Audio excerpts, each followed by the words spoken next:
students. Today we are going to look into the usage of your.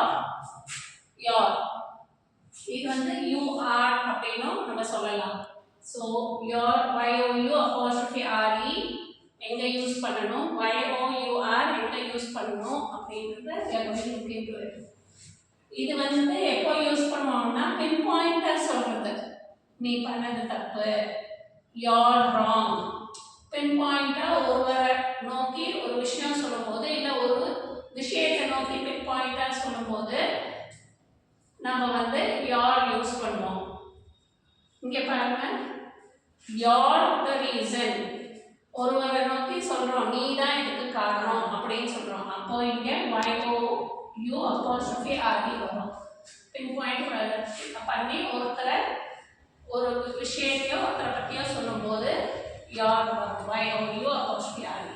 நீ தான் அதுக்கு காரணம் அப்படின்னு சொல்லும்போது you're the reason. Next, you're a nice person. ஒருத்தரை பார்த்துட்டு நீங்க ரொம்ப நல்ல மனிதர் அப்படின்னு சொல்லும்போது you apostrophe re. you're pin point பண்ணி சொல்றோம். you're so funny. நீ எப்போ ஒருத்தர் சிரிப்பு முட்டினே இருந்தா you're so funny, you're such a funny person சொல்லலாம். you're so funny அப்படின்னு சொல்லலாம். அப்புறம் you're a brilliant girl. இங்கேயும் ஒரு கேர்ளை குறிப்பிட்டு ஒருத்தரை நோக்கி நம்ம சொல்றோம், நீ வந்து ஒரு brilliant girl அப்படின்னு. ஸோ இங்கேயும் you apostrophe re, you're a brilliant girl. Next, call me when you're free. உனக்கு ஃப்ரீ டைம் இருக்கும்போது பின் பாயிண்ட் பண்ணி ஒரு விஷயத்தை சொல்லுவோம். உனக்கு ஃப்ரீ டைம் இருக்கும்போது, நீ ஃப்ரீயா இருக்கும்போது கூப்பிட அப்படிங்கும்போது you apostrophe re தான் வரும். Call me when you're free.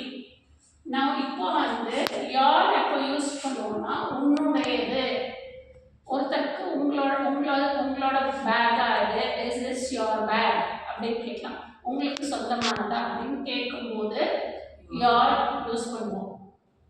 your book, your pen, is this your book, is this your pen அப்படின்னு கேட்கும்போது உங்களுடையதா அப்படின்னு கேட்குறோம். அப்போ your யூஸ் பண்ணுவோம். you are.